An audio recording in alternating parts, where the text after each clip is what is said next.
Le message qu'on va partager, c'est un message à la fois d'exhortation, d'avertissement et surtout qu'on puisse vraiment demander au Seigneur de nous accorder sa sagesse pour grandir spirituellement. Parce que comme vous voyez, nous avons la grâce que le Seigneur nous ait accordé sa lumière, que nous ayons accédé à la vérité. Mais comme vous voyez la vérité là, elle peut être très dangereuse si on l'utilise mal.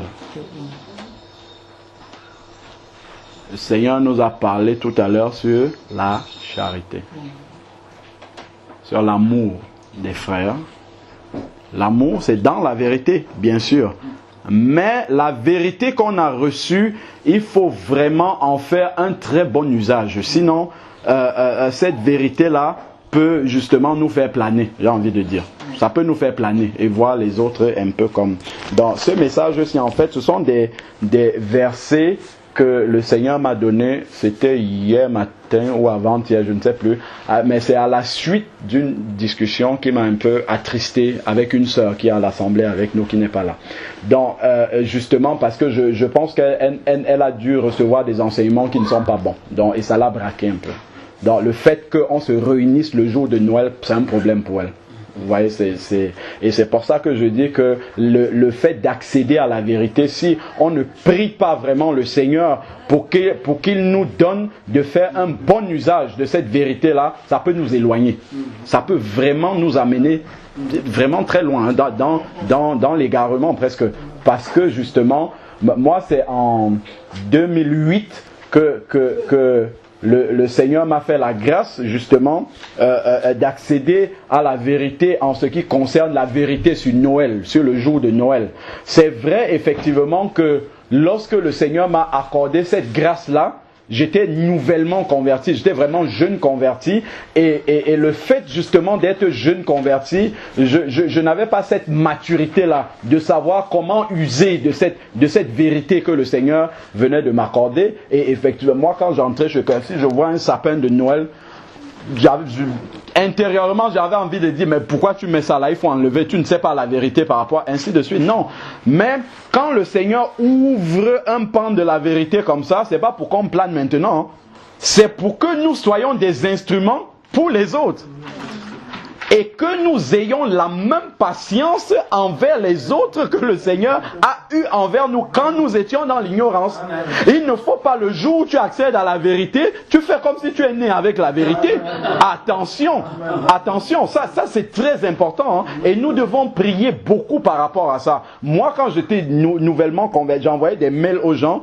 C'était presque des mails agressifs que j'envoyais aux gens. Bon, ça c'est la nouvelle, quand on est né de nouveau, on accède à la vérité, on a envie de prendre le marteau et taper la vérité comme ça dans la tête des gens. On dit mais pourquoi vous n'acceptez pas la vérité, ainsi de suite. Mais il faut faire très attention, il faut demander au Seigneur de nous donner d'user de sagesse, que vraiment cette vérité-là puisse servir pour aider, conduire les autres. Vous avez vu Jésus, la parole vivante même, la vérité incarnée, manifestée. Regardons l'humilité qui était en lui. On va lire des passages, on va voir comment Jésus, connaissant toute cette vérité-là, connaissant que les hommes étaient dans l'erreur, il était au milieu de sachant qu'ils étaient dans l'erreur. Regardez les hommes que Jésus a choisis comme étant ses disciples. Judas c'était un voleur et Jésus savait que Judas était un voleur. Jésus n'ignorait pas que Judas était un voleur, que Pierre était colérique et qu'il devait le renier.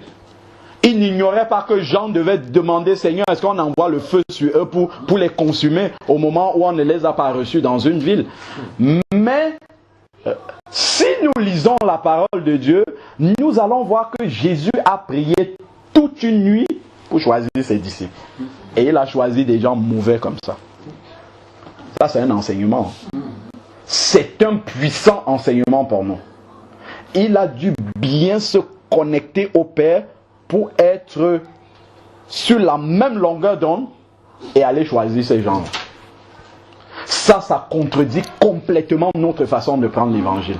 Parce Parce que plus on accède justement à cette communion avec le Père, plus on a envie de regarder les autres comme tout petits. Eux là, ils ne connaissent pas la vérité, qu'est-ce qu'ils font? Non, non, c'est une erreur.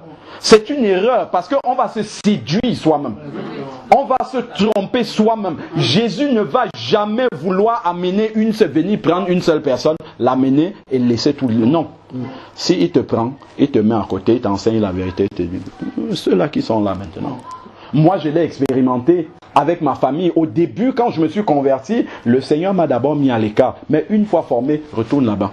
Maintenant, tu vas leur parler. Et je vais donner des exemples où on peut dire qu'est-ce qu'un enfant de Dieu fait là-bas. Mais Dieu m'a utilisé pour la famille à ce moment-là. J'aurais pu dire, oh non, c'est des trucs des mondains, pourquoi il faut... Mais si le Seigneur te dit, tu dois être là-bas à ce moment-là, c'est dans ton cœur que la séparation est faite. Une fois, parce que si au début, il te laisse là-dedans, ton cœur n'est pas encore détaché, donc tu peux le replonger. Mais une fois que ton cœur est déjà détaché de ces choses-là, il te renvoie maintenant pour que tu sois une lumière. Si quand tu deviens une lumière, le Seigneur t'enlève, il t'amène ailleurs, ceux qui sont dans les ténèbres, comment ils vont faire? Ça, c'est une question qu'on doit se poser. Comment ils vont faire? Si le Seigneur éclaire notre lampe, c'est pour qu'elle serve à éclairer ceux qui sont dans les ténèbres. C'est pas pour qu'on fuit. Autrement, le Seigneur, une fois qu'il sauve quelqu'un, qu'est-ce qu'il fait? Pourquoi il nous laisse sur la terre? On monte directement. Ça ne servirait à rien qu'on reste là. Si on reste là, c'est parce qu'il dit soyez la lumière du monde. Soyez le sel de la terre. C'est pour ça que nous sommes dans le monde, pour éclairer le monde dont nous sommes obligés de vivre dans le monde, avec le monde. Mais ne pas avoir le monde dans notre cœur. De la même façon, il y a un frère qui disait, si le bateau est sur l'eau, c'est bien. Le bateau surnage. Mais si l'eau est dans le bateau coule. Donc si le monde est dans ton cœur, tu vas couler. Mais par contre, si tu es sûr, le monde est dehors, tu es sur le monde, tu vas passer par-dessus en aidant le monde. Donc il faut vraiment qu'on fasse très attention par rapport à cela. Amen. Donc on va prendre maintenant la parole de Dieu. On va d'abord lire quelques versets pour vraiment bien dissocier les choses. Parce qu'on peut faire l'amalgame et penser qu'on justifie. Donc en fait, le message va tourner autour de l'attitude du chrétien par rapport au monde dans lequel nous vivons là, le monde qui est déchu là autour de nous. Quelle attitude devons-nous avoir par rapport à ce monde-là? Si nous prenons Jacques chapitre 1 verset 27. Jacques 1, donc c'est pas loin d'Apocalypse normalement. Jacques 1 verset 27, il nous dit la religion pure et sans tache. C'est-à-dire, ça, quand il parle de la religion pure et sans tache, c'est-à-dire que la manifestation de Jésus au travers d'un enfant de Dieu, voilà en quoi ça consiste. C'est la traduction du début du verset là que nous venons de lire. La religion pure et sans tache devant Dieu, le Père, consiste à visiter les orphelins. Ça veut dire quoi? Assister ceux qui sont autour de nous, c'est pas regarder à toi, mais c'est regarder autour de toi. Vous voyez ça? C'est pas regarder à toi, hein? C'est regarder autour de toi. Une fois que tu as obéi à Dieu, en quoi maintenant ça éclaire? En quoi ça aide ceux qui sont autour de moi? Visiter les autres en fait. C'est regarder à l'autre. C'est pourquoi il dit le deuxième commandement qui est semblable au premier. Si tu aimes Dieu, alors tu dois aimer ton prochain comme toi-même. Semblable, pareil, même chose. Ça implique que forcément, tu ne peux pas dire j'aime Dieu alors que tu ne regardes pas à ton prochain. Alors, il dit, visitez les orphelins et les veuves dans leur affliction. Voilà. Et se garder des souillures du monde. Donc c'est bien clair. Se garder des souillures du monde. Donc même si nous sommes immergés dans ce monde-là, même si Dieu nous envoie au milieu des prostituées pour faire un travail, ça ne veut pas dire que nous allons aller là-bas pour nous prostituer. Gardons-nous des souillures du monde. Fais bien attention que nous sommes dans le monde, mais il ne faut pas que le monde soit dans nous. Ça, c'est très important. Donc, on doit se garder. Si on voit que nous ne sommes pas encore détachés du monde, il vaut mieux éviter. il vaut mieux éviter. Demandez d'abord au Seigneur de nous aider à nous détacher de ces choses-là avant de... De toute manière, le Seigneur n'en voit que quand il sait que le travail est déjà accompli dans le cœur. Ok, donc, se séparer des souillures du monde. Jacques 4,4, que nous tous nous savons. Adultère, ne savez-vous pas que l'amour du monde est inimitié contre Dieu? C'est-à-dire ennemi de Dieu. Si tu aimes le monde, tu es un ennemi de Dieu. Tout simplement pourquoi 1 Jean 5,19 nous dit que le monde est entre les mains sous la puissance du malin. Donc si tu aimes le monde, en fait tu aimes le malin, donc tu ne peux pas aimer Dieu en même temps, tout simplement. Donc l'amour du monde, si tu aimes le monde, ça veut dire que tu aimes le malin. Et tu ne peux pas aimer le malin et Dieu à la fois, parce que le premier commandement dit tu auras un seul Dieu, l'Éternel ton Dieu, tu l'adoreras, tu le serviras lui seul. Bon, celui dont qui veut être ami du monde se rend immédiatement ennemi de Dieu. Donc si notre cœur est attaché à ces choses-là, là on devient ennemi de Dieu. J'ai connu la vérité sur Noël. Maintenant, si mon cœur s'attache à la célébration comme les mondains, je suis ennemi de Dieu. C'est ça la vérité. Bon, maintenant, prenons 1 Jean 15. 1 Jean 2, 15, autant pour moi. 1 Jean chapitre 2, c'est juste après là. 1 Jean chapitre 2, verset 15. N'aimez pas le monde, ni ce qui est dans le monde. Si quelqu'un aime le monde, l'amour du Père n'est pas en lui. Donc, dès qu'on se convertit, si on a la grâce de tomber sur ces versets-là immédiatement, il faut même prier pour que le Seigneur commence à nous débarrasser de tout ça, à cisailler, à nous émonder. C'est ça le vrai terme. À enlever tout cet attachement-là, toute cette convoitise-là. Nous sommes là, les choses sont autour de nous, mais le cœur n'est pas attaché. Si on te dit, demain tu n'as plus ce pantalon, c'est pas grave, s'il y en a un autre, je mets, et puis je continue. C'est pas la fin du monde, parce que on a une espérance beaucoup plus glorieuse que tout ce matériel périssable qui justement est dans ce monde. Car, verset 16, car tout ce qui est dans le monde, qu'est-ce qui est dans le monde? Quand on parle même du monde, souvent on dit le monde. Le monde c'est quoi même d'abord? Qu'est-ce que la Bible entend quand on dit le monde? Pour nous, qu'est-ce que ça représente? Le monde, c'est très simple. Ça peut se manifester dans tout, pratiquement dans tout. C'est juste une question qu'on se pose. Ce que je fais, est-ce que Jésus peut faire la même chose? Ce que je porte, est-ce que Jésus peut... C'est ça la définition du monde. Si Jésus ne peut pas, ça veut dire que c'est du monde. C'est tout simple. C'est aussi simple que ça. Si Jésus ne peut pas faire la chose, c'est que c'est du monde. C'est aussi comme ça qu'on doit pouvoir déceler les traces du monde dans tout ce que nous sommes en train de faire, de dire même. Ma manière de parler là, est-ce que Jésus peut parler comme moi? S'il ne peut pas parler, ça veut dire que c'est une parole du monde, en fait, inspirée par le monde. Alors, car tout ce qui est dans le monde convoitise de la chair. Donc la convoitise, c'est une œuvre de la chair, une œuvre puissante même d'ailleurs, et très destructrice de la chair. La convoitise des yeux aussi, parce que les sens là, quand on voit, justement, puisque les sens donnent ces sentiments là, ça directement, ça excite la chair. Ça envoie des informations diaboliques, parce que le monde est diabolique, hein, il ne faut pas avoir peur des mots, envoie à notre chair, qui est la copie de notre vieille nature, qui habite encore en nous, mais sur laquelle nous avons autorité, envoie ces signaux-là. Et le Saint-Esprit nous dit, attention, ça c'est de la chair, ça vient de l'autre. Maintenant, on est libre. Soit on se soumet à cette volonté-là, soit on obéit à la parole de Dieu. Parce que le Saint-Esprit aussi nous rappelle la parole de Dieu. Donc, la convoitise des yeux. C'est d'abord les yeux qui voient. L'information monte au cerveau et on conçoit le péché et après on passe à l'acte. C'est comme ça que ça se déclare. Les yeux d'abord. Si on regarde dans Genèse 3, avec Ève, le fruit, la convoitise, le péché manifesté. C'est comme ça. Les 3 étapes. Donc ça commence d'abord par les yeux. Donc faisons attention à ce que nous laissons venir à nos yeux. Nous devons filtrer ce que nos yeux voient, parce que ça peut déclencher des choses. Amen. Alors, et l'orgueil de la vie ne vient pas du Père, mais vient du monde. Se regarder plus grand que les autres, ainsi de suite. Ça vient du monde. Bon, ok.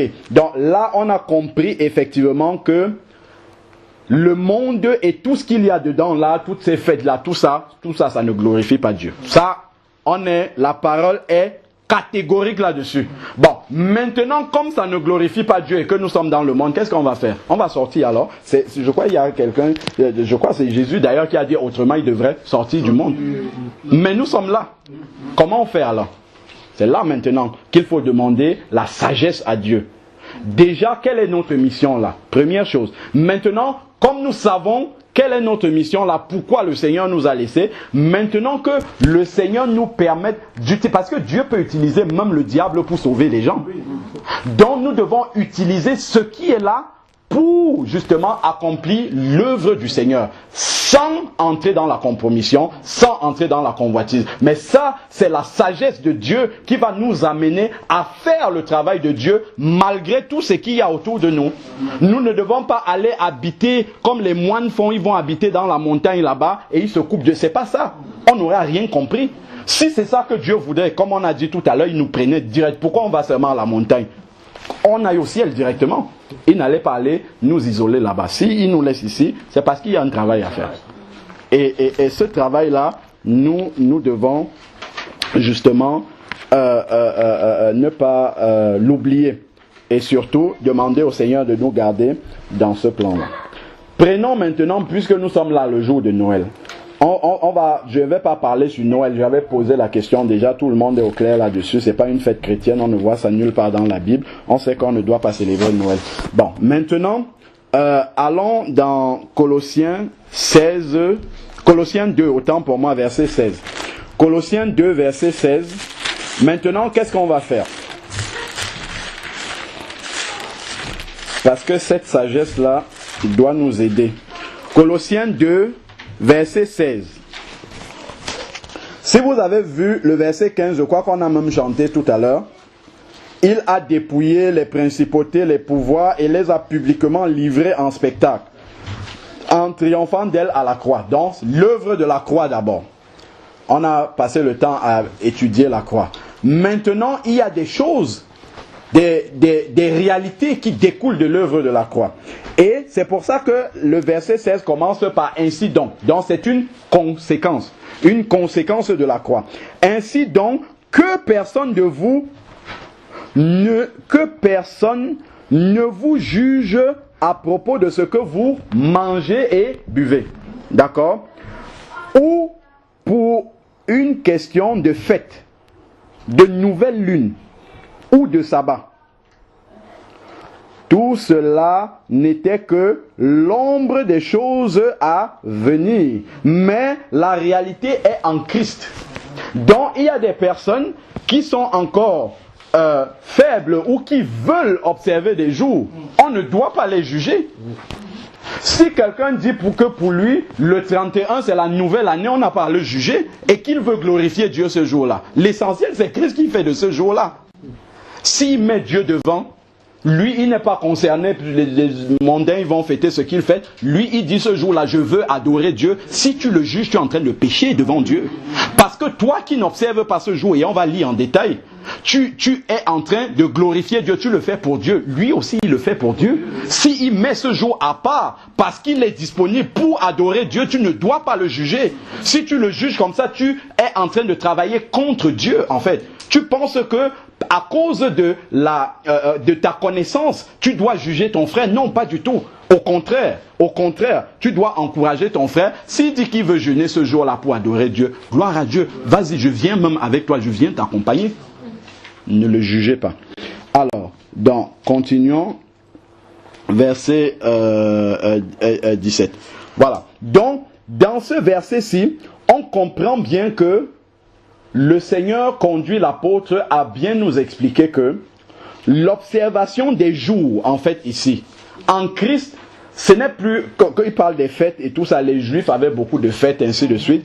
En Christ, tout cela n'est plus une réalité, ce n'est plus valable, en fait. Mais maintenant, si quelqu'un, lui, il veut glorifier Dieu, c'est autre chose. Il ne doit pas être jugé. Donc, on ne tient plus compte de ce calendrier-là. Mais vous pouvez avoir des personnes qui sont encore attachées à ces choses-là. Et ça, on va lire des versets clairement qui nous le disent. Parce que vous avez des personnes qui vont lire ce verset-ci, qui vont vous dire on ne doit plus fêter les anniversaires, on ne doit plus fêter je ne sais pas quoi. C'est faux.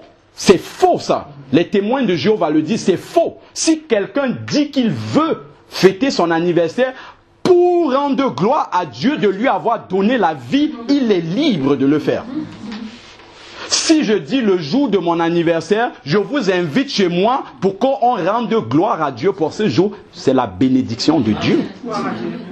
C'est la bénédiction de Dieu. C'est pour ça que je dis la connaissance, si on ne fait pas attention à la manière dont on la reçoit, ça va faire de nous un paria à qui personne ne peut plus parler. Parce que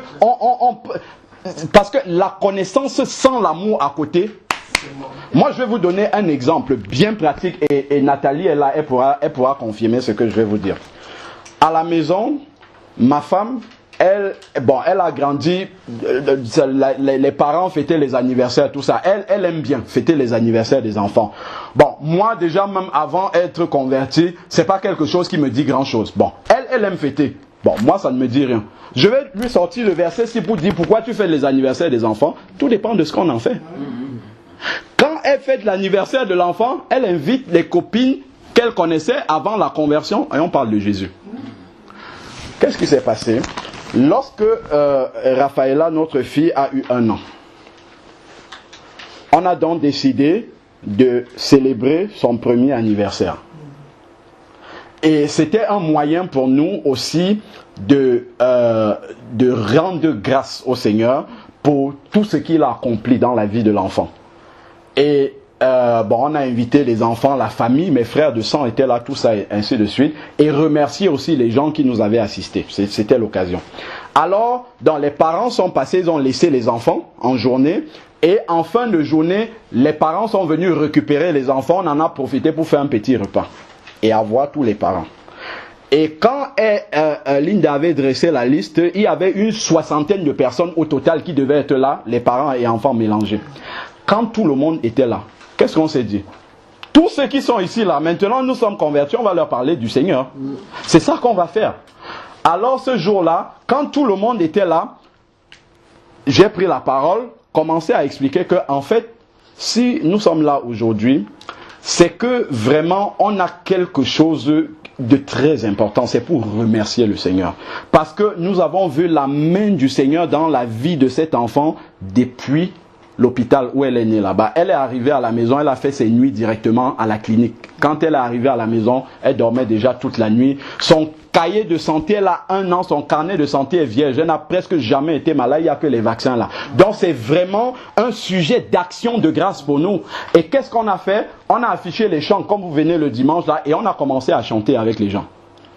On a chanté quelques cantiques et après le Seigneur m'a conduit à exhorter les gens, à parler un peu du Seigneur aux gens. Et quand j'ai commencé à parler, le Seigneur m'a conduit à parler de son retour, d'annoncer aux gens qu'il revient bientôt. Et s'il revient bientôt, il faut être prêt, il faut se préparer, il faut se convertir et ainsi de suite. Et quand j'étais en train de parler comme ça, après, à un moment donné, le Saint-Esprit m'a arrêté et j'ai commencé à prier. Et là, quand j'ai commencé à prier, il y a une profonde tristesse qui est venue sur moi. Mais en fait, tu parles du retour du Seigneur, mais regarde, là, au milieu de vous, il n'y avait que 5 chrétiens là qui étaient au milieu de nous. Parmi tout le monde qui est ici, il n'y en a que 5 qui sont candidats, pas qui vont être enlevés, mais qui sont candidats, il n'y en a que 5. Parmi les 5, il y avait mes 5 frères de sang qui étaient là, aucun n'était candidat. Et là, dans la tristesse, j'ai commencé à pleurer en priant. Et quand je priais, à la fin, je pleurais et j'ai dû m'excuser. Et j'ai commencé à prier comme Abraham. Seigneur, si tu viens maintenant, s'il y a un seul juste au milieu de nous, est-ce que tu vas prendre? Ainsi de suite. Et après, ça venait tellement en abondance que je me suis excusé. Je me suis retiré dans la salle de bain. C'est quelque chose qui ne m'était jamais arrivé, qui m'est arrivé une seule fois ce jour-là. Je me suis retiré dans la salle de bain, j'ai fermé, je me suis assis à même le sol et je pleurais comme un enfant. J'ai pleuré pendant un bon moment là-bas. Il y a ma femme qui est venue, ma belle-sœur qui est venue, qui n'est pas convertie, elle ne comprenait pas. Elle demande, mais comment tu peux pleurer alors que tes frères se sont déplacés de loin pour venir te voir? Et en introduction, voilà, il y a une parole que j'avais dite qui me revient maintenant. J'avais dit à ceux qui étaient là que je vois vraiment l'amour que vous avez témoigné en vous déplaçant. Certains sont partis de Lyon, ils se sont déplacés de loin pour venir. Et je dis, mais la chose que j'ai la plus importante, que j'ai envie de vous donner pour vous remercier, je vois que c'est difficile de vous donner ça, c'est le Seigneur, c'est la seule chose que j'ai de plus précieux. Et c'est comme ça que j'avais commencé le message. Et quand je me suis retiré, après, quand je suis revenu, il y a une brochure que le Seigneur m'avait conduit à écrire sur son retour. J'ai distribué ça. Quand quelqu'un partait, je lui donnais la brochure. Et Nathalie, qui est là en ligne, elle était venue à la maison ce jour-là. Et j'ai omis de dire que pour préparer ces moments-là, on avait pris du temps dans le jeûne. Pour ces quelques instants-là. Elle était là ce jour-là. Mais nous, on ne la connaissait pas. Elle était venue avec sa cousine. Nous, on connaissait sa cousine. Et elle était venue passer un week-end, parce qu'elle est en Italie, elle est venue passer un week-end chez sa cousine, au Plessis Trévis, là-bas. Et sa cousine lui a dit, bah, tu peux venir avec nous. Elle est venue avec le mari de sa cousine à la maison. Et elle a entendu ces paroles-là. Et elle a eu la brochure en partant de la maison. Quand elle est arrivée, peu de temps après, elle nous a envoyé un mail pour dire ce que le Seigneur a fait dans sa vie, après. Elle est rentrée en Italie. Si je me trompe, tu me corrigeras, Nathalie. Elle a lu la brochure, elle ne comprenait pas bien. Dans le métro, elle essayait de lire, mais elle ne comprenait pas ce que ça voulait dire. Sa Bible qu'elle n'avait pas lue depuis longtemps, elle a eu envie de relire la Bible. Et en lisant la Bible, le Saint-Esprit est descendu sur elle dans sa chambre. Elle a reçu Jésus. Et depuis ce jour-là, la transformation a été immédiate. La sœur a été changée du jour au lendemain, elle était catholique, elle a jeté tous les idoles. Il y a beaucoup de choses qu'on n'a pas dû expliquer à Nathalie pour que ses yeux s'ouvrent. Et elle a parlé du Seigneur à sa cousine, qu'il avait amené chez nous. Et sa cousine a donné sa vie au Seigneur. Est-ce que ce n'est pas la gloire de Dieu? On va dire, oh moi je ne fais pas les anniversaires. Ces gens qui viennent aux anniversaires là, si tu ne les invites pas à ce moment-là, si vous les invitez ici, ils ne viendront pas. Comment tu fais? Comment tu fais pour leur parler de Jésus? Tu es obligé de passer par là. Tout dépend de l'état de ton cœur. Quel est ton attachement par rapport à ça? Est-ce que c'est l'autre que tu veux glorifier ou est-ce que tu veux te servir de ce moyen-là pour amener les âmes au ciel? Voilà la sœur qui a évangélisé à son cousin qui était connecté de Belgique. Un couple qui vient de se convertir parce qu'elle a témoigné. Regardez toute la bénédiction que le Seigneur est en train de faire en amenant les gens au ciel par elle. Par un anniversaire. Est-ce que nous voyons comment le Seigneur peut travailler? Parce que souvent nous sommes fermés. C'est-à-dire qu'on pense que comme les choses sont carrées comme ça là, Jésus ne peut pas sortir. Comme il a dit c'est ça là, Jésus ne peut pas sortir de là. Demandons la sagesse à Dieu. Amen. Demandons la sagesse à Dieu. Il y a encore un frère qui me disait, oui, quand je vois les chrétiens se taper la Bible sur la terre, on ne fête pas Noël, on fête Noël. C'est bien. Mais lui, qu'est-ce qu'il fait? Le 25 décembre, le Seigneur lui a mis dans le cœur d'écrire des traités d'évangélisation. Il sort une fois, moins 15 degrés, dans sa région vers Clermont-Ferrand là-bas. Il sort sous la neige. Joyeux Noël, monsieur. Quand tu dis joyeux Noël à quelqu'un, il s'approche de toi pour voir qu'est-ce que tu vas faire. Il donne le traité, il parle de Jésus. Et les âmes sont sauvées. Amen. Nous sommes dans notre truc fermé comme ça. On ne fait pas, on parle. Comment est-ce qu'on peut exploiter là devant nous? Aujourd'hui, c'est le seul jour où nous sommes disponibles. Tout le monde ne travaille pas. Qu'est-ce qu'on fait? Chacun reste chez lui. Bon, on fait pas. On se réunit, on loue Dieu. Qu'est-ce que ça va avoir? Est-ce que nous sommes là, ici, nous sommes dans le royaume des cieux? Là, ici, là, nous sommes dans le royaume des cieux. Donc, ça n'appartient pas à ce monde-ci. C'est comme si le jour qui est là dehors n'existait même pas pour nous. Donc nous ne sommes pas concernés par ça. Donc c'est pour cela qu'il faut vraiment demander la sagesse à Dieu de savoir comment est-ce qu'on prend ces vérités-là. Comment est-ce qu'on marche avec ça dans ce monde-ci. Comment est-ce que cette connaissance-là peut être utile justement au royaume de Dieu là quand nous sommes sur la terre. Ça c'est vraiment quelque chose d'important. Sinon, toute la connaissance, toute la vérité à laquelle on accède, ça sera quelque chose d'inutile pour le Seigneur. Ça va faire enfler notre connaissance, mais la charité pour ceux qui sont autour de nous, ça ne va rien représenter. Prenons Romains 14. Romains chapitre 14.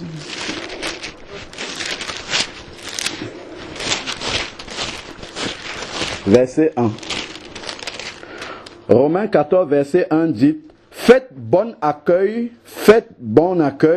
à celui qui est faible dans la foi. Vous avez vu, au milieu de l'église, il y en a qui sont faibles et il y en a qui ont déjà atteint un certain degré de maturité. Si moi j'ai atteint un certain degré de maturité, je ne vais pas mépriser celui qui n'en est pas encore au même stade que moi. Je vais plutôt l'aider justement à grandir spirituellement et à venir me retrouver pour qu'on puisse vraiment être dans une communion parfaite ensemble et se comprendre dans l'esprit. Alors, sans discuter des opinions. Alors, verset 2, tel croit pouvoir manger de tout, tel autre qui est faible ne mange que des légumes. Que celui qui mange ne méprise point celui qui ne mange pas, et que celui qui ne mange pas ne juge point celui qui mange, car Dieu lui a fait bon accueil. Qui es-tu, toi, qui juges un serviteur d'autrui? S'il se tient debout ou s'il tombe, cela regarde son maître. Quand nous sommes arrivés à Nice là-bas, la sœur Vera, elle disait, elle ne mange pas les viandes sacrifiées aux idoles, tout ce qui est halal, et ainsi de suite. Bon, j'ai pris la parole, je lui ai expliqué que, en fait, la parole nous explique que dans le monde là, il n'y a pas d'idole, parce que Dieu est au-dessus de tout ça. Donc, à partir du moment où, comme Timothée nous dit, tu pries, tu sanctifies la viande, comme Dieu est au-dessus de tout, si on a fait une incantation sur la viande, ça annule tout. Même si tu prends n'importe quelle viande, et ça prouve la puissance de Dieu, l'autorité de Dieu sur tout ce qui existe sur la terre. Donc notre prière sanctifie le repas là en même temps, peu importe ce que c'est. C'est d'ailleurs pour cela que Jésus va dire, voici l'autorité que je donne à ceux qui croient en moi. S'ils boivent quelques breuvages mortels, ils ne mourront pas. Pourquoi? Parce que tu as sanctifié. Et une fois que tu sanctifies, ça a un effet anéantissant sur le poison qui est là-dedans. À cause de la puissance de Dieu, justement. Bon, maintenant, qu'elle sait qu'elle peut manger des viandes sacrifiées aux idoles et que moi je sais qu'elle, elle ne le mange pas. Est-ce que je vais aller m'asseoir devant elle et manger un bon kebab? Pas du tout. Et je lui dis la même chose. Si tu arrives et que tu vois, déjà, il faut marcher en fonction de ça. C'est ce que la Bible nous appelle à faire, la charité, tenir compte de l'autre. Si l'autre n'est pas encore affermi par rapport à ça, je ne vais pas faire de ma liberté un scandale pour les autres. Ça, c'est vraiment quelque chose d'important auquel on doit faire attention. C'est pas parce que je dis, oh, c'est comme ça et tout, tant pis pour les autres, j'avance seul. Et non, on doit faire vraiment très attention par rapport à ça. Alors, verset 5. Tel juge un jour... Attends. Voilà, je continue au verset 4. S'il se tient debout ou s'il tombe, cela regarde son maître, mais il se tiendra debout car le Seigneur a le pouvoir de le soutenir. Verset 5. Tel juge un jour supérieur à un autre. Tel autre les juge tous égaux. Que chacun soit pleinement convaincu de sa propre pensée. Celui qui se préoccupe des jours s'en préoccupe pour le Seigneur. Celui qui se préoccupe des jours s'en préoccupe sur vous le Seigneur. Si tu dis que tu veux fêter le 31 décembre pour rendre grâce à Dieu de t'avoir gardé toute l'année, tu es libre de le faire. Tu le fais pour Dieu. C'est ce que la parole de Dieu dit. Un autre va dire, bon, à partir du moment où nous sommes sauvés, nous sommes dans la grâce de Dieu, aucun jour ne compte plus pour moi, ni l'anniversaire, ni rien. Je ne regarde plus. Il est aussi libre de le faire. Mais maintenant, la question, c'est de savoir comment nous cohabitons ensemble. Il ne faudrait pas qu'il y en ait un qui se croit plus supérieur ou grand ou ainsi. Non, il doit marcher avec les autres de la même façon. De la même façon. Alors, donc, continuons. Donc, celui qui dit qu'il va fêter l'anniversaire et celui qui ne fête pas l'anniversaire, c'est un jour en fait. Hein. Lui, il met un jour particulier, le jour de son anniversaire. Il dit qu'il veut le célébrer dans le Seigneur. Il est libre de le faire. Moi, je dis, ça ne me dit rien. Mais je dois faire attention à celui pour qui ça a une importance. Il ne faudrait pas que ma liberté entrave justement ce que l'autre veut faire pour le Seigneur ce jour-là en particulier. Et ça ne veut pas dire que s'il célèbre le Seigneur en particulier le jour de son anniversaire, les autres jours il ne célèbre pas le Seigneur. Il célèbre aussi le Seigneur les autres jours. Mais il dit ce jour-là, je veux le célébrer en plus et marquer un point d'honneur. Il est libre. La liberté en Christ. Il ne faudrait pas que maintenant la liberté qu'on a obtenue en Christ, que nous devenions des esclaves. C'est ça que l'apôtre Paul a dit aux Galates. Vous marchez bien dans la liberté. Qui vous a remis sous une loi? Et il dit même, il a utilisé un terme très fort. En plus, il dit qui vous a ensorcelé pour que vous retournez comme ça, devenir des prisonniers des hommes. C'est pour ça qu'il faut faire très attention. Quand on nous dit ça, c'est pas... Vérifions ces versets-ci. Quelqu'un qui dit on ne fait pas la nivelle, vérifiez. Voilà les versets qui disent que quelqu'un peut mettre un accent particulier sur un jour. Tout dépend de ce qu'il met là-dedans. Il faudrait que nous demandions toujours la sagesse au Seigneur de pouvoir grandir. Alors, que chacun soit pleinement convaincu. Celui qui se préoccupe des jours s'en préoccupe pour le Seigneur. On est au verset 6. Celui qui mange, c'est pour le Seigneur qu'il mange. Celui qui mange la viande halal et qui sanctifie par la prière, quand il rend grâce au Seigneur, il le fait pour Dieu. Il peut manger. Alors, car il rend grâce à Dieu. Celui qui ne mange pas maintenant, celui qui a choisi de se priver de cette viande-là, il se prive aussi pour le Seigneur, c'est pareil. C'est pour le Seigneur qu'il ne mange pas. Il rend aussi grâce à Dieu. En effet, nul de vous ne vit pour lui-même. Vous voyez, nous ne vivons pas seulement en ayant les regards sur. C'est justement ça le problème. Notre problème, c'est ça. C'est que quand nous accédons à la vérité, nous regardons cette vérité-là seulement par rapport à nous. Et c'est ça le problème. Parce que si nous regardons la vérité par rapport à Dieu, nous aurons les yeux de Jésus. Et Jésus, quand il voyait, il vivait dans un monde complètement déchu, mais il avait un regard différent. Il n'avait pas un regard de Dieu, oh, je suis au milieu des pécheurs, non. Oui, je suis au milieu des pécheurs, mais comment faire pour qu'ils sortent du péché? Comment faire pour qu'ils passent des ténèbres à la lumière? C'est ça qui était la préoccupation de Jésus. Et si nous disons que nous voulons lui ressembler, nous devons marcher dans la même chose que lui.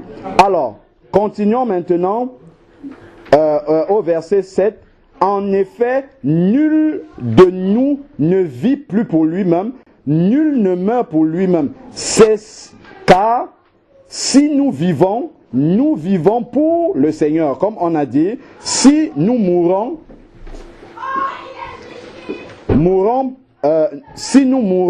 nous mourons pour le Seigneur. Soit que nous vivons, soit que nous mourions, nous sommes au Seigneur. Donc, toute notre vie doit servir à glorifier le Seigneur et à faire les œuvres du Seigneur. C'est ça qui est important. Alors, continuons maintenant, verset 9. Car Christ est mort et il est revenu à la vie pour être le Seigneur des morts et des vivants. Mais toi, pourquoi juges-tu ton frère? Ou toi, pourquoi méprises-tu ton frère? À cause de la vérité qui est en toi, tu commences à mépriser les autres parce qu'ils n'ont pas encore accès à cette vérité. Qu'est-ce que tu as fait pour mériter cela? Qu'est-ce que tu as fait pour que Jésus te révèle cela? Rien. Tu n'as rien fait. Tu n'as pas mérité quelque chose. Donc c'est pour ça qu'il faut faire vraiment attention, demander au Seigneur de faire bon usage justement de cette vérité-là. Alors, la suite du verset 10, nous comparaîtrons tous devant le tribunal de Dieu. Amen. Et ça, c'est très important. Nous comparaîtrons tous devant le tribunal de Dieu. Et si nous allons dans 1 Corinthiens 3, je ne vais pas prendre ça. C'est-à-dire que dans le tribunal de Christ, c'est le tribunal des chrétiens. Ce n'est pas pour juger et condamner. Mais en fait, c'est pour tester les œuvres que nous avons accomplies pour le Seigneur. Quand tu as fait telle chose, la motivation derrière, c'était quoi? C'était pour avoir de l'avant ou bien c'était vraiment par amour pour tes frères?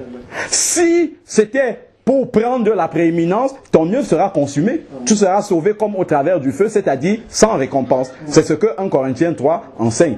Donc nous devons faire très attention, une fois devenus chrétiens, quelle est la motivation qu'il y a derrière les actes que nous posons. C'est capital. Parce que nous allons tous passer devant le tribunal de Dieu. Verset 11. Car il est écrit, je suis vivant, dit le Seigneur, tout genou fléchira devant moi et toute langue donnera gloire à Dieu. Ainsi, chacun de nous rendra compte à Dieu pour lui-même. Ne nous jugeons donc plus les uns les autres. Bon, certains utilisent mal ce verset-là en disant que nous ne devons pas reprendre nos frères. Si nos frères sont dans le péché, tu es dans le péché. Point. On le dit comme ça, mais c'est pas dans l'intention d'envoyer l'autre à la perdition, mais c'est dans l'intention de le ramener. Voilà. Donc, dans ce sens-là. Mais ici, quand on parle ne nous jugeons pas les autres, c'est dans le sens du rejet. C'est juger, c'est rejeter les autres en fait. C'est dans ce sens-là qu'il dit ne nous jugeons pas. Usez plutôt de votre jugement pour ne pas mettre devant votre frère une pierre d'achoppement ou une occasion de chute. Nous ne devons pas être un scandale pour notre frère. Il ne faudrait pas que notre connaissance fasse chuter quelqu'un pour qui Christ est mort. C'est ça que je dois me dire. La vérité que je connais là, c'est comme nous qui sommes sortis des bâtiments. Il ne faut pas que ça devienne une pierre d'achoppement pour les autres. Il faut savoir, avec cette vérité-là, comment leur annoncer ça. Aller dans la prière, demander la sagesse à Dieu pour savoir comment parler de ça aux gens et ne pas venir les insulter et dire, vous restez dans les bâtiments, qu'est-ce que vous croyez, ainsi de suite. Nous, maman, on y était, non? On a été dans l'ignorance comme eux.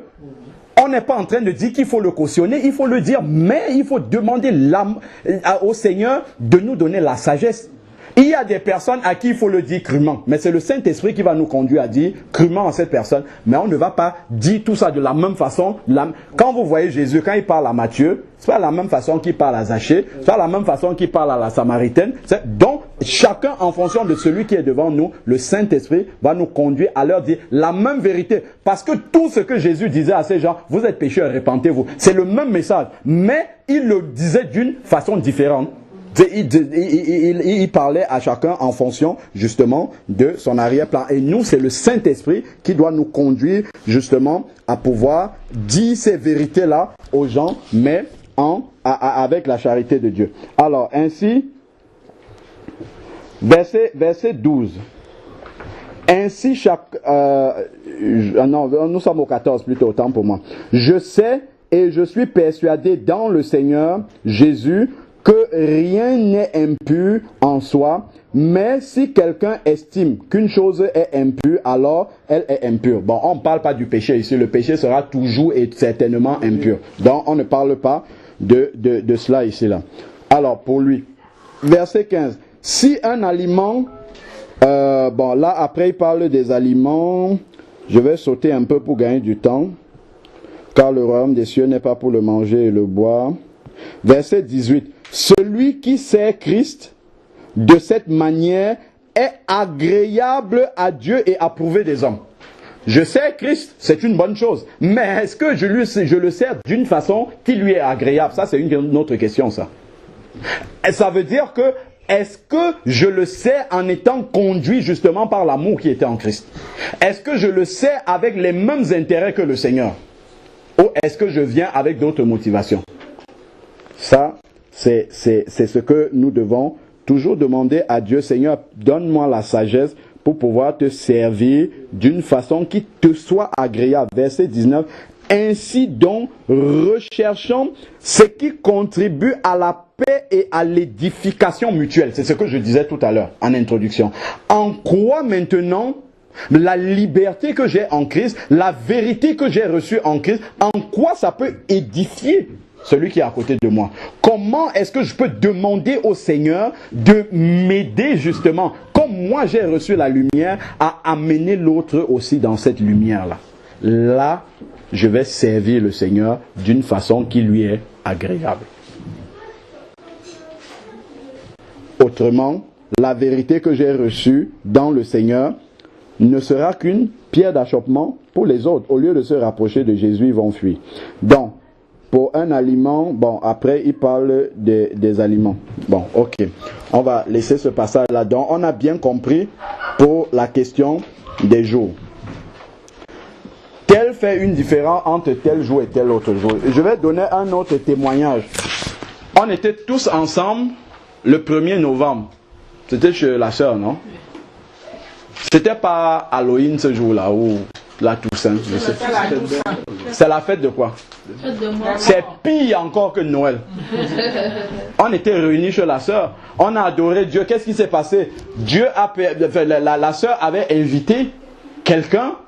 Et Dieu a permis que dans la conversation, qu'on puisse lui parler de Jésus. C'était une catholique, non, je crois. Voilà. Donc, qui aimait prier avec les enfants, mais n'avait pas encore entendu la vérité du salut. Et elle a pu entendre la vérité ce jour-là.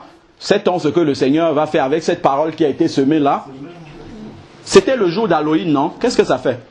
Le Seigneur soignait les gens le jour du sabbat, tout le monde observait le sabbat, mais lui, il était dans l'esprit, connecté. Qu'est-ce qui est important pour le Seigneur ce jour-là? C'est d'observer le sabbat ou bien c'est de guérir quelqu'un qui est dans la souffrance depuis longtemps.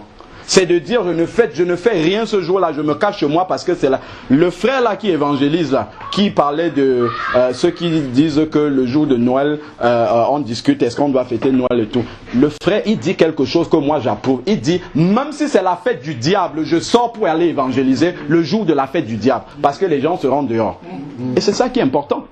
Mais est-ce que lui célèbre la fête du diable? Pas du tout. Le jour où on était réunis, le jour de la Toussaint, nous on invoquait le nom du Seigneur. Est-ce que quelqu'un fêtait la Toussaint parmi nous? Pas du tout. On n'est pas concerné par cela. Mais comme le monde séculier nous donne un jour de libre ce jour-là, ben on en profite pour faire autre chose. Internet, ça c'est diabolique, ça nous tous, nous savons que ça là c'est le diable qui maintient ça. Mais est-ce que ça ne connecte pas nos bien-aimés ici qui reçoivent la parole de Dieu? Tout dépend de ce qu'on en fait. Tout dépend de comment est-ce qu'on utilise cela. Et nous sommes purs complètement de ça. Nous sommes purs parce que nous regardons ça de façon pure, avec les yeux de Dieu. On voit juste le travail que Dieu peut opérer au travers de cela. C'est tout. Tout le reste de pédophilie ou tout ce que vous voulez qui passe par Internet, ça ne nous concerne pas. Nous sommes totalement étrangers à cela. Amen. Et c'est justement cette sagesse-là qu'on doit pouvoir demander à Dieu en toutes circonstances. Alors, toujours dans le chapitre des témoignages, j'en ai noté un autre. Et ça, c'est aussi un témoignage que j'ai. Parce que comme je dis, moi-même, le Seigneur m'a appris au fur et à mesure. Parce que quand je venais d'être converti, aussi pareillement, j'étais fou. Quand tu entends une vérité propre, tu veux tout casser sur ton chemin. Et le Seigneur m'a enseigné quelque chose une fois. Je suis allé, ma belle-sœur, j'ai un frère qui est à Tours, qui n'est pas converti. Et sa femme lui faisait son anniversaire. Elle voulait fêter son anniversaire. Alors elle m'a invité. Elle a invité tous mes frères d'ailleurs. Et je me suis déplacé. J'ai dit, bon, Seigneur, puisque je vis loin de la famille, en tout cas je vis loin de ce frère-là, ce n'est que dans les occasions comme ça que la famille peut me voir le changement, que je puisse témoigner, donc j'y vais. Donc je suis arrivé là-bas, et à un moment là, bon, ils ont mis la musique, ils étaient en train de danser, bon, ça m'embêtait un peu, je me suis retiré, je suis allé dans les toilettes et j'ai commencé à prier. Et quand je priais, je demandais au Seigneur, donne-moi une occasion ici, là au milieu, de pouvoir parler de toi. Parce que je vois le temps en train de passer, mais je n'ai pas d'occasion de parler de toi. J'ai fini la prière, je suis revenu au milieu d'eux. Et après, il y a un ami d'enfance qui était là, qui dit, Alain Patrick, est-ce que il y a ma femme qui va célébrer les 10 ans de décès de ses parents. Donc, elle va faire une manifestation, là, c'est à la Pâque, voilà. Je ne sais pas à quel mois, on était en mars et il me dit c'est à la Pâque. Est-ce que tu pourras venir ce jour-là apporter la parole? Dans mon cœur, je dis non. Non, c'est des doigts là, commémorer les morts et tout ça. Dans mon cœur, j'ai dit non catégorique et tout. Mais comme c'était dans un milieu festif, j'avais pas envie de lui dire ça comme ça. Je lui ai dit, je vais t'appeler. Et je me disais, quand je vais l'appeler, je vais lui expliquer que, sache qu'on ne fête pas ces choses-là, ainsi de suite. Et quand je suis allé m'asseoir, Le Seigneur dit, qu'est-ce que tu viens de demander dans la prière? Tu veux une occasion pour parler, non? Ben voilà une occasion, tu auras la parole. C'est vrai que ce n'est pas comme tu aurais attendu que ça soit le jour où tout le monde est réuni pour la prière et tout. C'est une occasion pour parler. Donc tu vas venir de Paris et tu vas leur dire la vérité, que ce qu'ils sont en train de faire, c'est une abomination. Et ce jour-là, je suis venu, ah oui, donc ils attendaient que je donne un message. Et là, j'ai ouvert la Bible, j'ai commencé à leur expliquer que c'est une abomination ce que vous faites là. Et il y a quelqu'un qui était là, qui est converti, un de leurs amis, il a dit, mais en fait, quand j'ai appris que Alain Patrick devait venir donner un message dans un truc comme ça m'a beaucoup surpris. Je me disais, mais comment, et il n'est pas éclairé par rapport à ça. Mais quand il a suivi le message, il a dit gloire à Dieu. Amen. Il a compris que c'était le Seigneur qui voulait. Le Seigneur me dit, mais comment accéderont-ils à la vérité si quelqu'un ne vient pas leur dire ça? Ils resteront dans leurs ténèbres. L'année prochaine, ils vont organiser les 5 ans de la mort de l'autre. Après, ça va être les 10 ans de l'autre, les 15 ans de l'autre, ainsi de suite. Mais si tu ne leur dis pas, si tu restes dans ton coin, tu dis, bon, ok, ça ce sont les trucs auxquels je... Mon cœur n'est pas attaché à ça. Je viens pour dire la parole de Dieu et c'est tout. Après, je pars. Donc, si je n'avais pas écouté la voix du Seigneur à ce moment-là, je serais resté sur ma position. Je lui aurais dit non. Alors que le Seigneur a répondu à la prière, mais pas comme moi j'attendais, mais c'est une occasion de parler. C'est une occasion de dire la vérité sur la parole de Dieu pour que les autres accèdent aussi à cette vérité. Et c'est ça qui est le principal. Quand nous regardons, il y a des versets où l'apôtre Paul, ça c'est quelque chose qui peut même choquer, il s'est rasé, il est allé dans le temple faire un vœu dans les actes des apôtres, alors que lui-même il dit que Christ est la fin de la loi, il n'est pas sous la loi, mais parce qu'il veut gagner ses frères. Il a dit, je préfère même être rejeté et que mes frères soient sauvés. C'est ça qui est le plus important. Comment est-ce que, à partir du moment où le cœur est déjà détaché de ces choses-là, on n'est plus sous l'emprise de ces choses-là.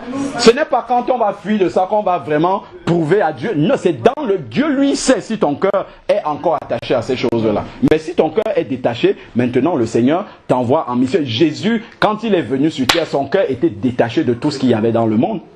Quand il va au mariage et qu'il fait le premier miracle, est-ce qu'il était venu là pour boire le vin et danser avec les gens? Quand il s'assoit avec les prostituées ou avec les gens de mauvaise vie, est-ce que c'est pour devenir de mauvaise vie? Pas du tout. Il sait ce qu'il est en train de faire là-bas. Son cœur n'est pas attaché à la mauvaise vie des gens qui sont là. Il parle un peu avec eux. Après, hop, progressivement, il les amène là où il voulait les amener. Et c'est comme ça que nous devons voir les choses. C'est comme ça que nous devons demander la sagesse justement au Seigneur. Et le passage justement où Jésus mange avec des gens de mauvaise vie, c'est dans Matthieu 9, verset 10. Bon, je ne sais pas si on va lire ça, on va juste passer. C'est des passages que tout le monde sait. Si nous prenons par exemple Luc 19. Luc 19, du verset 1 au verset 10, c'est là où le Seigneur va chez Zachée. Zachée qui était quelqu'un que tout le monde rejetait. Alors les gens, et c'est là justement qu'on doit demander au Seigneur de ne pas être comme ces gens-là, de ne pas avoir l'esprit de ces personnes-là. C'est très facile, hein? C'est très facile d'épouser l'esprit justement que ces gens-là avaient. Prenons Luc 19, verset 1. Alors, Jésus entra dans Jéricho et traversa la ville. Alors un homme du nom de Zachée, qui était chef des péagers et qui était riche, cherchait à voir qui était Jésus. Mais il ne le pouvait pas à cause de la foule, car il était de petite taille. Il courut en avant et monta sur un sycomore pour le voir, parce qu'il devait passer par là. Lorsque Jésus fut arrivé à cet endroit, il leva les yeux et il dit, Zachée, hâte-toi de descendre, car il faut que je demeure aujourd'hui dans ta maison. Il faut, c'est une nécessité. Parce que Zachée avait besoin de quelque chose. Il a décelé que celui qui est là-bas, il a besoin de quelque chose qui est même plus urgent que toute la foule qui est en train de me suivre là. Alors, descends parce que je dois demeurer dans ta maison. Verset 6. Zachée se hâta de descendre et le reçut avec joie. À cette vue, regardons donc, tous murmuraient et disaient, il est allé loger chez un homme pécheur. Voilà comment notre intelligence est souvent rétrécie et que nous voyons l'œuvre de Dieu seulement par rapport à nous. C'est ce qu'on a dit tout à l'heure. Est-ce que dans la sainteté que j'ai là maintenant, Dieu va m'envoyer au milieu de ces gens? C'est sûr que Dieu, c'est pas Dieu qui m'envoie là-bas, à ce moment-là. Mais si les chrétiens ne se retrouvent pas là-bas, ceux-là, quand est-ce qu'ils vont entendre le salut? Est-ce que c'est dans les bâtiments là qu'ils vont venir? Jamais de la vie. Jamais. J'avais suivi un témoignage de... comment on l'appelle? C'est Reinhard Bonnke. C'est un témoignage qui m'avait édifié. C'était dans un des DVD. C'était il y a très longtemps, en 2008, quand je venais de me convertir. En fait, il y a un monsieur qui témoignait. Il était parti faire une campagne d'évangélisation au Nigeria. Il est en train de faire la campagne. Et après, jour après jour, il observe la foule. Après, le samedi, quand il fait la campagne, il dit, mais où sont passés les jeunes de la ville? Il demande les pasteurs qui étaient là. On lui dit, en fait, les jeunes, ils sont dans les boîtes de nuit là-bas, ils ne sont pas ici, ils sont allés danser. Il laisse la campagne. Il dit aux pasteurs qui étaient là, accompagnez-moi dans les boîtes de nuit. Et les pasteurs disent, non. Si on me voit là-bas, non. Il y a un seul pasteur qui a accepté de l'accompagner. Il est arrivé, il a payé son ticket. C'est conduit par l'esprit. Est-ce qu'il allait là-bas pour s'amuser? Pas du tout. Il arrive là-bas, il paye son ticket et il va parler au Didier qui était là. Il lui dit, est-ce que tu peux me donner le micro? Je veux appeler quelqu'un. Quand il a pris le micro, il a commencé à évangéliser dans la boîte de nuit. Les gens se sont mis à genoux, ils ont commencé à pleurer. Les jeunes qui étaient là, le monsieur même qui avait la boîte de nuit s'est mis à genoux, il a commencé à pleurer. Et cet endroit-là est devenu un endroit où on enseigne la parole de Dieu aujourd'hui. C'est parce que nous sommes souvent rétrécis dans notre intelligence. Rétrécis. C'est pour ça qu'il faut qu'on demande la sagesse à Dieu de ne pas tomber dans les travers du monde, mais que Dieu puisse utiliser justement la connaissance qu'on a reçue pour amener les âmes au salut. Sans se souiller, en se gardant des souillures du monde. Ça, ce n'est que Dieu qui peut nous aider justement et nous montrer, là c'est bon, là tu peux, ici là, non, tu n'es pas encore affermi, ou bien j'enverrai quelqu'un d'autre, je vais utiliser un autre procédé, ainsi de suite, mais pas de rester fermé et bloqué, parce que Dieu n'a pas une seule façon de marcher. Et nous devons entrer dans ce discernement-là. Si nous prenons 1 Corinthiens 9, verset 16. Et ça, c'est important de voir ces versets-là et de demander au Seigneur, mais ce verset-ci, comment est-ce que, justement, je peux le mettre en pratique? 9, verset 16. 1 Corinthiens 9, verset 16. Il dit, évangéliser, c'est-à-dire parler du Seigneur. Une des principales raisons pour laquelle Jésus nous garde encore ici sur la terre, il dit, évangéliser n'est pas pour moi un sujet de gloire, car la nécessité m'est imposée. C'est une nécessité, c'est indispensable de sauver les âmes qui sont autour de moi, peu importe. Mais une fois, il y a ma cousine qui m'a invité pour prêcher à son anniversaire, c'est 40 ans. Mais là, c'est comme si, quand je prêchais, le diable même était là devant moi. C'était dans un anniversaire, il y avait les mini-jupes, tout ça c'était là devant moi. Mais elle m'avait dit de venir prêcher ce jour-là. J'avais pris le temps dans la prière, préparé bien dans la prière. Et quand, au moment où je commence à prêcher, même elle va dans la cuisine là-bas, elle me dit, fais vite, on veut manger, tout ça. Et le Saint-Esprit a commencé à parler vraiment avec autorité. Et après, il y a des gens qui m'ont appelé derrière quand j'avais fini de parler. Ouais, vraiment, merci de nous avoir permis d'entendre la parole de Dieu. Des gens qui ne sont que dans des manifestations. S'ils ne venaient pas entendre la parole de Dieu dans un anniversaire festif comme ça, où est-ce qu'ils auront reçu la parole de Dieu? Jamais probablement. Jamais, jamais. Et c'est ça qu'on doit se demander toujours. Seigneur, en quoi est-ce que maintenant que je suis sauvé, ça peut être utile à ma famille?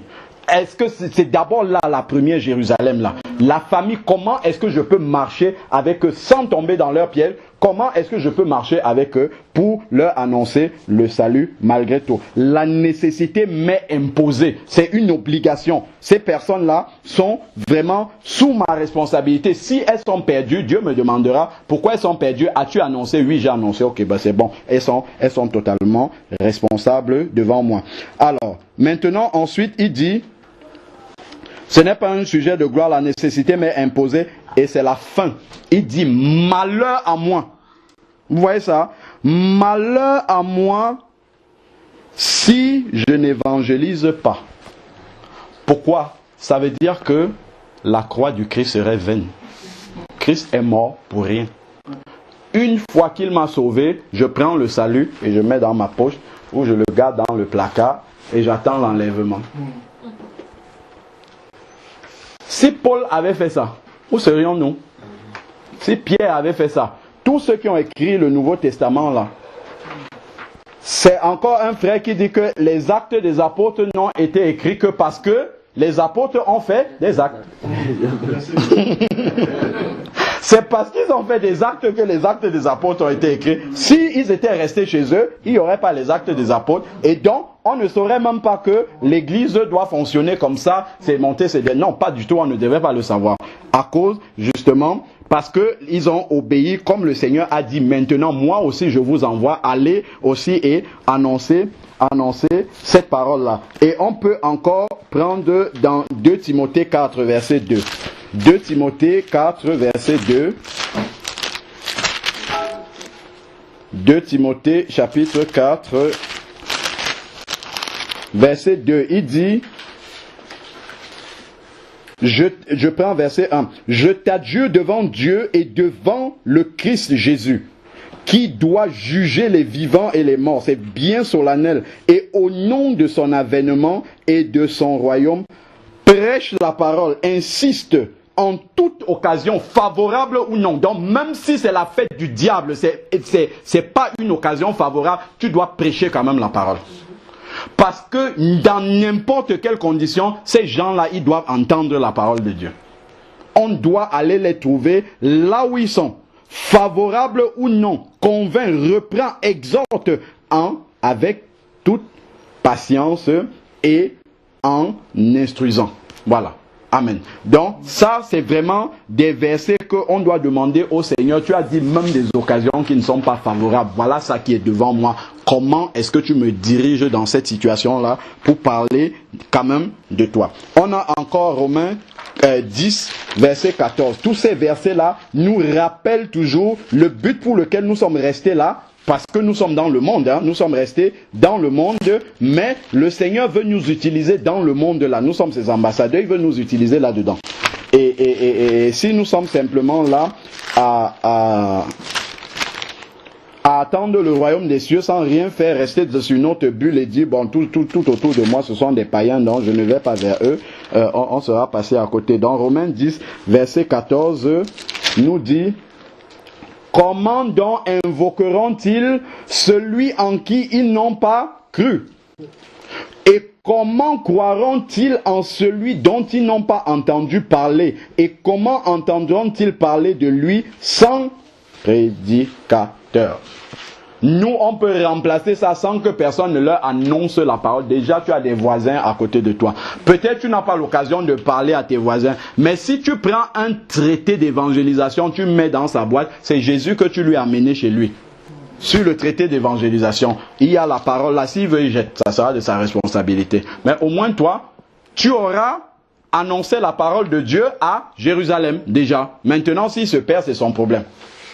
Comment entendront-ils parler? On se plaint souvent, tous ceux-là, ils sont païens, ils ne croient pas en Dieu. Mais est-ce que nous, on a fait notre travail? Est-ce que nous avons utilisé la connaissance, la vérité que nous avons reçue de Dieu pour amener ces personnes-là au Seigneur? Prenons maintenant Philippiens, on va encore voir toujours ça. Philippiens 1, du verset 15 au verset 19. Philippiens 1, verset 15 au verset 19. On voit toujours, justement, Philippiens 1, 15 à 19. Certains, il est vrai, prêchent le Christ par envie et rivalité, mais d'autres le font dans des dispositions bienveillantes. Ceux-ci agissent par amour, ceux qui le font avec de bonnes dispositions, sachant que je suis établi pour la défense de l'évangile, tandis que ceux-là annoncent le Christ dans un esprit de rivalité. Donc ils le font de la mauvaise façon, avec les mauvais désirs. Leurs intentions ne sont pas pures et ils pensent ajouter quelques tribulations à mes chaînes.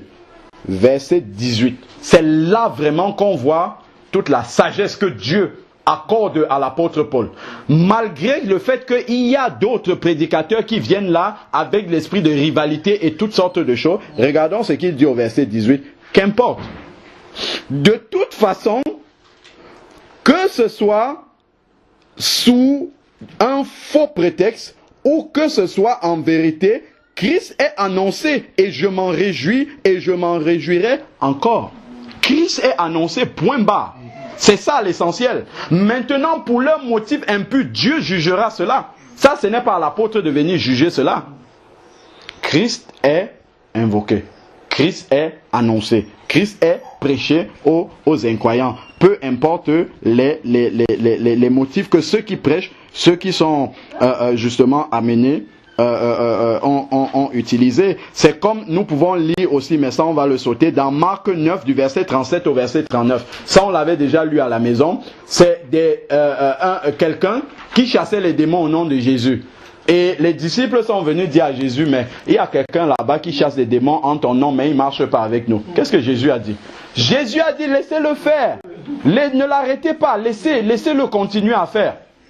Et ça, c'est vraiment de voir quel est l'objectif du maître au final. Et à cela, notre responsabilité n'est pas engagée. Donc, je vais juste vous donner le passage où Paul s'est rasé. C'est dans Acte 18, du verset 18 au verset 20. Et lorsque nous prenons Matthieu 21, du verset 28 au verset 32, et il y a un verset là-dedans, on ne va pas le lire pour gagner du temps parce que le temps est passé, où il dit aux pharisiens, attention. Et c'est là vraiment que je veux attirer de la part du Seigneur l'attention des chrétiens et des chrétiennes de la fin des temps là, qui précèdent le retour de Jésus. Et ça nous concerne. Il dit, les prostituées et les publicains vous dévanceront dans le royaume des cieux. Les prostituées et les publicains. Donc si nous avons reçu cette vérité-là, et que nous agissons comme les pharisiens avec cette vérité-là, cette parole-là nous concerne. Cette parole-là nous concerne. Donc, la sagesse, ce n'est pas de refuser la vérité, ce n'est pas de l'abandonner, mais c'est d'aller dans la prière et demander le discernement au Seigneur pour bien utiliser cette vérité que nous avons reçue là, pour que ça puisse être justement une bénédiction autour de nous. Et non être justement un instrument de rejet. Parce que quel que soit le cas, si nous rejetons les autres pour des motifs que le Seigneur n'agrée pas, nous sommes dans le péché. Et nous devons éviter de marcher de cette façon-là. Seigneur Dieu Tout-Puissant, Père, je veux te rendre grâce encore pour cette parole que tu nous as donnée de partager aujourd'hui. Père, tu vois les temps qui sont les derniers dans lesquels nous vivons, où nous entendons toutes sortes de messages. Seigneur Père, parfois, si nous manquons justement de sagesse, si nous n'avons pas, Seigneur Dieu, ton esprit vraiment pour nous enseigner toutes choses, la façon dont nous devons utiliser la vérité que tu nous révèles, oh Père, nous pouvons entrer dans des extrêmes et complètement travailler contre ton œuvre, Seigneur Dieu, alors que ce n'est pas cela que tu attends de nous. Tu attends que nous puissions travailler dans ta pleine volonté. Seigneur, aide-nous, chacun, moi le premier, chacun à son niveau, que vraiment la vérité que nous avons reçue, oh Père, que nous puissions en faire bon usage, que nous marchions d'abord nous-mêmes dans cette vérité, mais que nous aidions, Seigneur Dieu, tous ceux qui sont autour de nous à accéder aussi à cette vérité. Oh Père, mets donne-nous de mettre la charité au premier plan, Seigneur Dieu, mais que nous n'oublions pas ta sainteté, que tu nous donnes vraiment la juste mesure, le juste équilibre, Seigneur Dieu, que nous ne marchions pas dans le déséquilibre total, que nous ne soyons pas dans le monde, Seigneur Dieu, en ignorant ceux qui sont sur le chemin de la perdition autour de nous, Seigneur Père, mais que notre lumière puisse les éclairer également, Seigneur Dieu, puisse les aider, Seigneur Dieu, à accéder aussi au royaume des cieux, que nous ayons la même longanimité que tu as eue envers nous, Seigneur Dieu, que nous ayons la même patience envers eux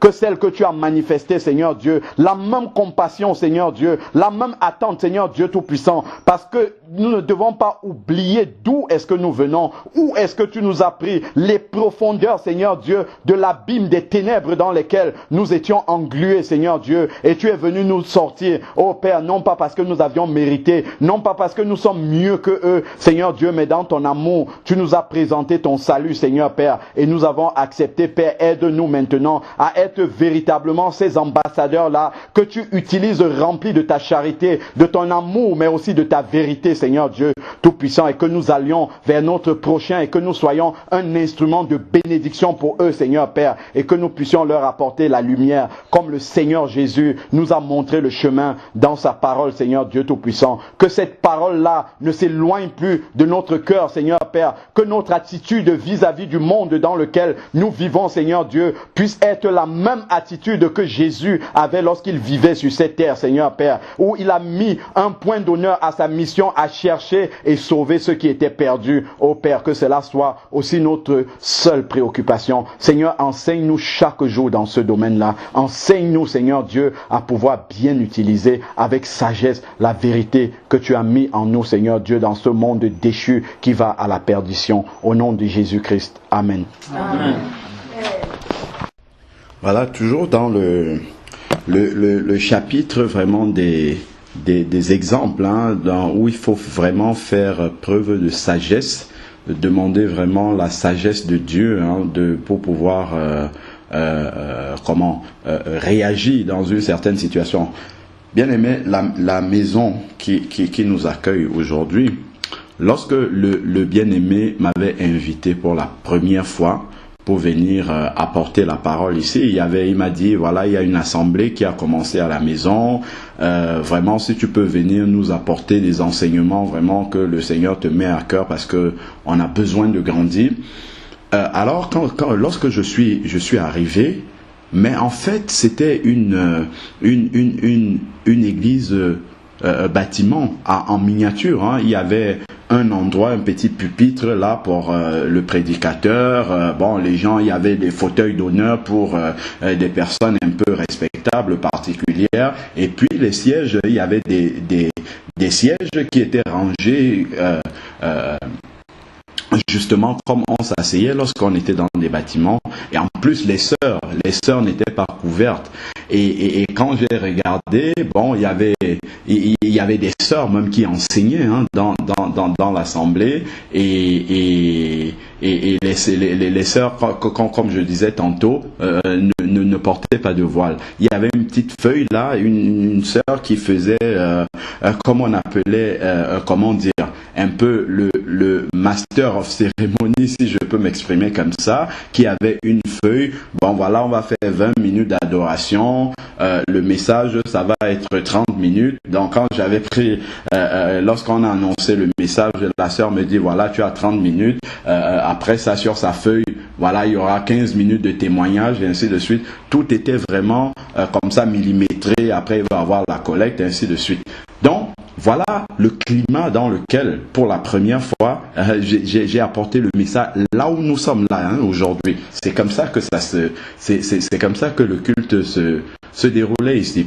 Mais quand j'ai vu ça, je me suis dit simplement intérieurement, Seigneur, c'est vrai, ils n'ont pas encore reçu la lumière sur que ce qu'ils sont en train de faire, c'est pas ta volonté. Ils sont simplement en train de reproduire ce que eux-mêmes ils ont vécu dans les dénominations. Et en plus, il faut bien le mentionner, c'est que cette dénomination-là qui était en train de naître chez le frère était en fait une antenne d'une dénomination plus grande dirigée par une femme. dirigé par une femme. Et tout ça, je le savais.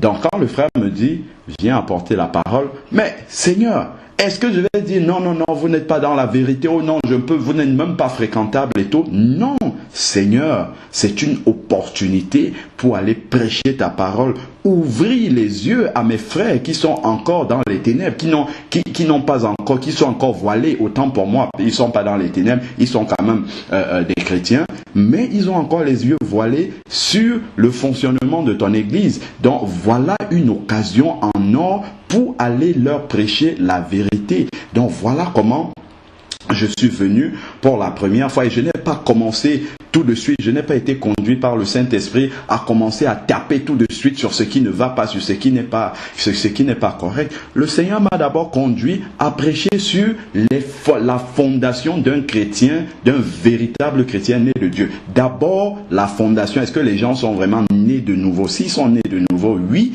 dans ce cas de figure, ils peuvent recevoir la vérité. Mais s'ils ne sont même pas nés de nouveau, si on leur annonce la vérité, eux, ils vont pas, et qu'ils constatent que la vérité qu'ils entendent est contraire à ce qu'ils ont l'habitude d'entendre dans les bâtiments, ils vont se dire, ah ouais, ben celui-là c'est un faux prédicateur, qu'est-ce qu'il nous annonce comme ça ne ressemble pas à ce que nous avons entendu dans les bâtiments. Mais là, ayant posé cette fondation-là, je sais que le frère bien-aimé, il aime vraiment le Seigneur et tout, mais il est dans l'erreur.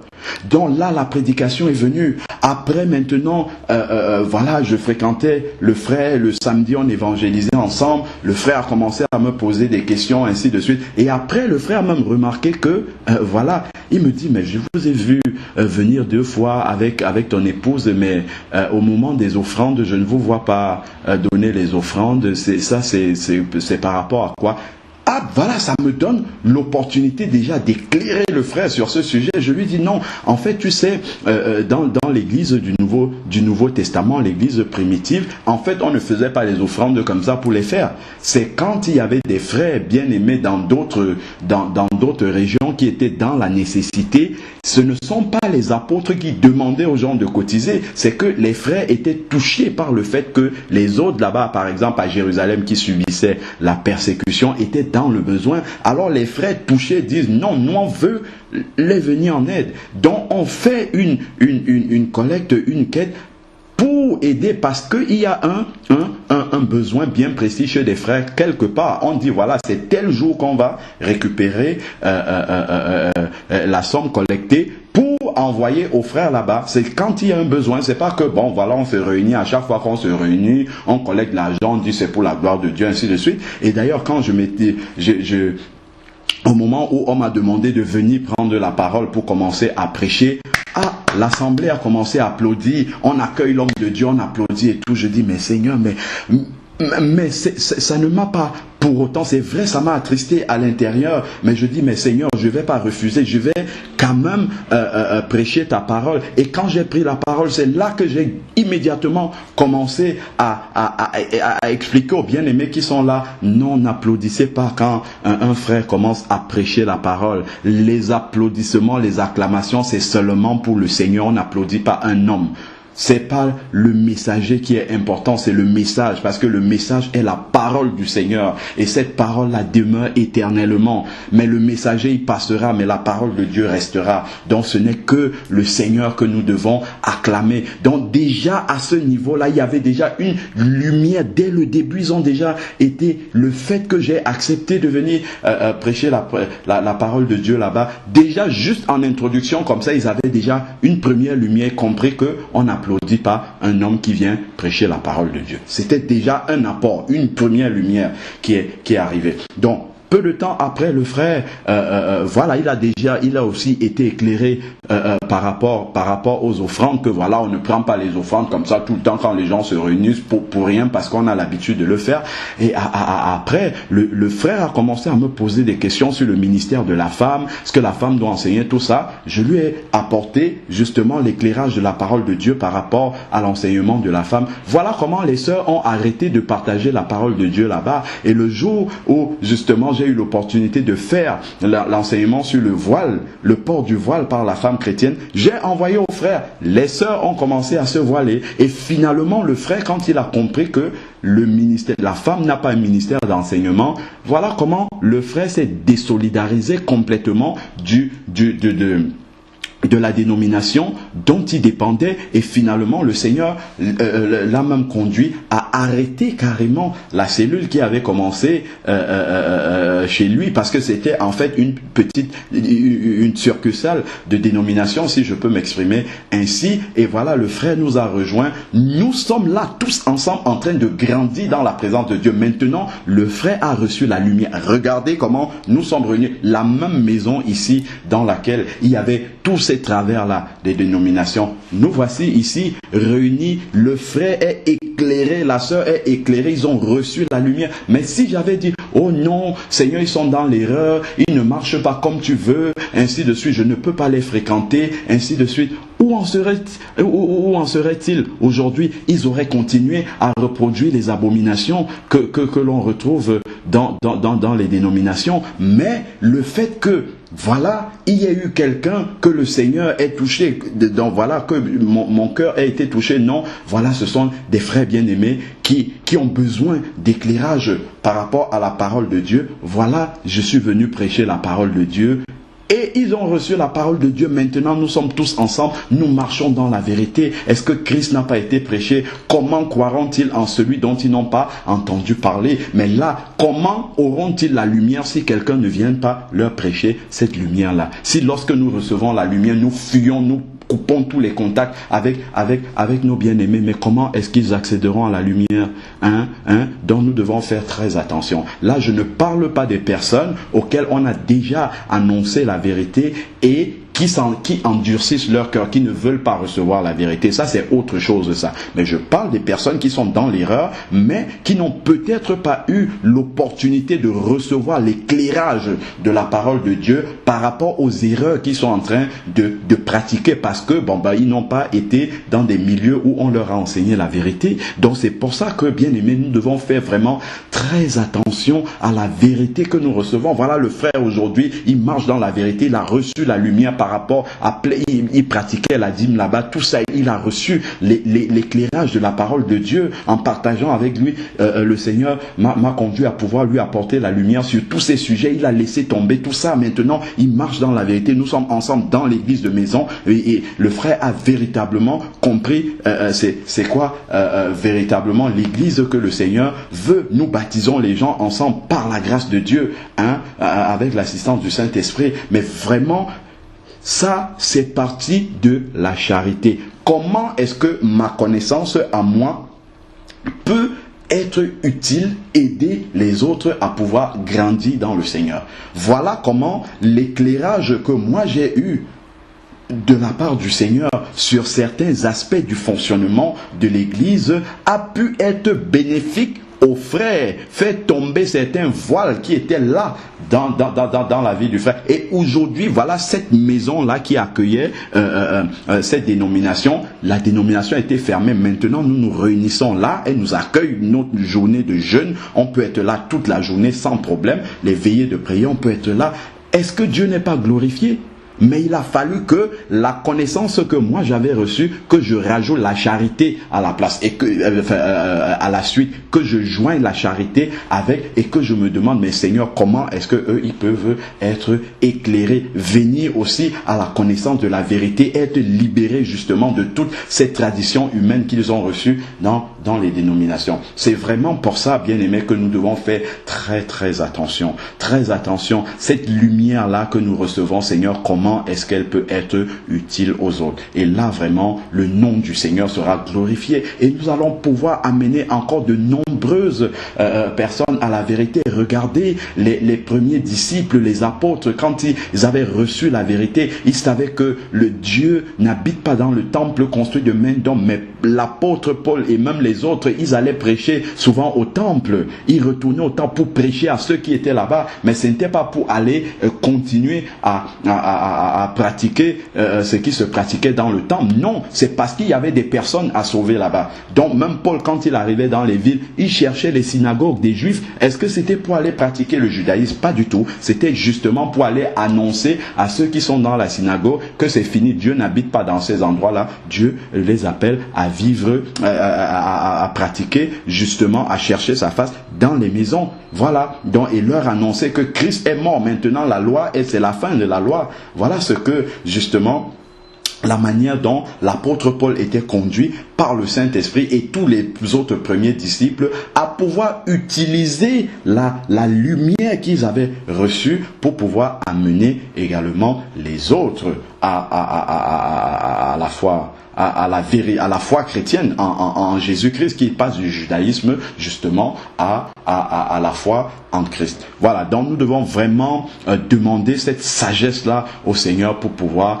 avancer, pour pouvoir être utile au royaume de Dieu. Ça, c'est très important. Sinon, nous allons faire trop de mal. Et toute cette connaissance, tout cet éclairage, tous ces voiles qui sont tombés de nos yeux, ça ne va aider que à perdre les autres ou bien à nous couper des autres, parce qu'il n'y a pas la charité par-dessus. Vraiment, que le nom du Seigneur soit béni et que le Seigneur continue vraiment à nous éclairer, à nous guider, à nous aider vraiment à pouvoir faire bon usage justement de cette connaissance-là que nous avons reçue de lui. Soyez tous et toutes bénis dans le nom de Jésus. Amen. Amen. C'est qu'au moment au début de ma conversion, j'avais une haine pareil. Quand on reçoit le Seigneur et tout, on voit tout, quand on a la connaissance, tout de suite on tape sur les autres un peu. Voilà. Et c'est pas sur les bonnes personnes en plus, c'est sur les personnes qui ne se connaissent pas, qui n'ont pas reçu. Et donc j'avais commencé comme ça quand j'annonce la parole à quelqu'un et qu'il se met il ne veut pas recevoir, j'ai tendance à discuter avec lui. Non, je me suis dit, ça c'est mauvais, c'est du diable. En fait, c'était vraiment l'extrême. Et le Seigneur m'a pris un jour, il m'a amené dans la parole, il m'a dit, regarde. Un peu plus haut, je crois, c'est Odile qui dit un peu plus haut. D'accord. Oui, pour nous aussi, s'il vous plaît. D'accord. Et le Seigneur, donc le Seigneur m'a conduit dans la parole quand j'agissais ainsi, et il m'a amené dans Acte 9, 29, dans les débuts de Paul.